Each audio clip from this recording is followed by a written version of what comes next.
사람들은 표정을 통해서 감정을 드러내곤 합니다. 기쁘거나 슬플 때 그러한 표정을 지으면서 사람들은 서로의 감정을 가장 표면적이고 직접적으로 알 수 있죠. 그런데 만약 표정이 전혀 겉으로 드러나지 않는 인간을 보게 된다면 어떤 생각이 들까요? 과연 그것을 사람이라고 부르는 것이 맞을까요? 1972년 6월 미국 캘리포니아주 LA의 어느 병원에 하얏턴 가운이 피투성이가 된 채로 한 여성이 나타납니다.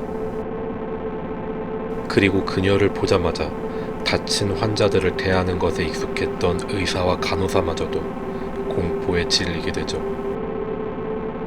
그 이유는 바로 그녀의 얼굴이 마치 마네킹과도 같은 얼굴을 하고 있었기 때문입니다. 눈썹이 전혀 없었으며 화장을 해서인지 새하얗게 질린 그녀의 얼굴은 표정을 전혀 알 수 없었습니다. 끊임없이 피를 흘리고 있는 그녀를 치료하기 위해 다가갔던 이들은 또다시 놀랄 수밖에 없었죠. 가까이 다가가자 그녀의 입에서 흐르는 피가 마치 사람의 것이 아닌 것 같은 날카로운 이빨 사이로 씹히고 있는 새끼 고양이의 피였던 것을 알 수 있었기 때문입니다. 바늘처럼 날카로운 이빨들 때문에 쉽게 손을 대지 못하고 있던 이들은 이윽고 입에 물고 있던 고양이의 시신을 꺼내 아무렇게나 내던지고 쓰러져 버린 표정 없는 여자를 병실로 옮겼습니다.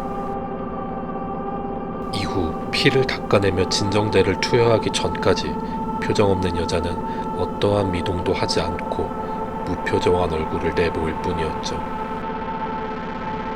단지 무표정한 얼굴로 주변 의사와 간호사들의 생각을 읽으려는 듯이 쳐다보는 시선을 몇 초라도 견디는 것이 매우 힘들었습니다. 그리고 표정 없는 여자가 날카로운 이빨로 다른 이들을 해치기라도 하면 위험할 테니 그녀에게 구속복을 입히기로 하죠. 이를 위해 다가가는 순간 표정 없는 여자는 갑자기 어마어마한 힘으로 저항하기 시작합니다. 아무런 표정의 변화 없이 자신에게 구속복을 채우려던 의사들의 목을 물어뜯고는 피를 내뿜으며 쓰러진 이들을 뒤로 한 채 병실 안의 모든 이들을 차례차례 날카로운 이빨로 살해하게 되죠. 물어뜯겨 피가 쏟아져 나오는 상처를 부여잡고 희미해져가는 의식 속에서 의사는 표정 없는 여자에게 묻습니다. 도대체 당신 뭐야?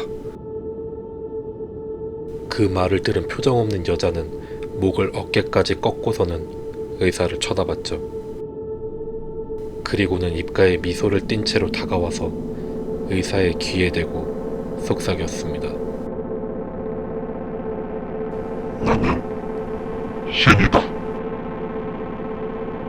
그 말을 들은 의사는 병실로 뛰어들어온 경비원들의 경동맥을 물어뜯고는 밖으로 걸어나가는 그녀의 모습을 두려움 서린 눈으로 바라보고 있을 뿐이었습니다.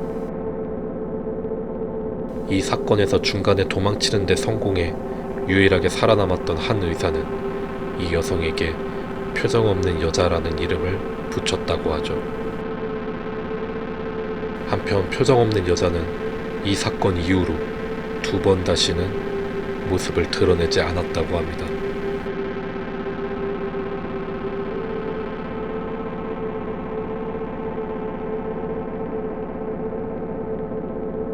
꿈에서 이 남자를 본 적 있나요? 어느 날 갑자기 인터넷을 떠돌기 시작한 이 몽타주는 전 세계 수백 명의 사람들의 꿈속에 나타난다고 하는 한 남자를 찾고 있습니다. 이 남자에 대한 이야기는 2006년 1월 뉴욕의 어느 한 정신과 의사로부터 시작됩니다. 그는 서로 아무런 관련성이 없는 환자들이 각자 매일같이 자신의 꿈에서 한 남자가 나타난다는 상담을 하게 되죠. 그리고 환자들에게 그 남자에 대한 몽타주를 그릴 것을 부탁하였고 환자들은 모두 동일한 얼굴을 그려냈다고 합니다. 이러한 현상에 의문을 품은 의사는 이를 조사하기 시작했고 전 세계적으로 약 2,000명에 이르는 사람들이 꿈속에서 이 남자를 보았다고 답했습니다. 사람들에게 의문투성이인 이 남자를 본 적이 있냐고 묻게 된 것을 시작으로 하여 디스맨이라는 이름까지 붙게 되죠. 꿈속에서 디스맨을 보았다고 답한 사람들은 전 세계에 걸쳐 아무런 연관도 없는 이들이었으며 꿈의 내용 또한 제각기 달랐다고 합니다. 하지만 디스맨이 등장하는 꿈에서 볼 수 있는 한 가지 공통점은 바로 디스맨에게 저항할 수 없다는 것입니다. 디스맨의 정체를 밝히기 위해 결국 인터넷 사이트가 개설되고 세계 각국의 언어로 번역된 포스터가 만들어지기도 했습니다. 한국에서도 이러한 포스터를 보았다는 목격담이 존재하기도 하죠. 여러 학자들은 그의 정체를 두고 다양한 추측들을 제기했습니다. 그중 가장 신빙성이 있던 것은 사람들의 무의식이 만들어낸 가공의 인물이라거나 초능력을 이용해 사람들의 꿈속을 옮겨다니는 초능력자라는 추측이었습니다. 혹은 자신을 본 적이 있냐는 질문과 함께 인터넷 사이트뿐만 아니라 유튜브 영상에까지 자신의 모습이 담긴 그림을 보여주며 사람들의 머릿속으로 파고들어 잠재의식 속에서 영원히 살아가고자 하는 누군가의 음모일지도 모르죠.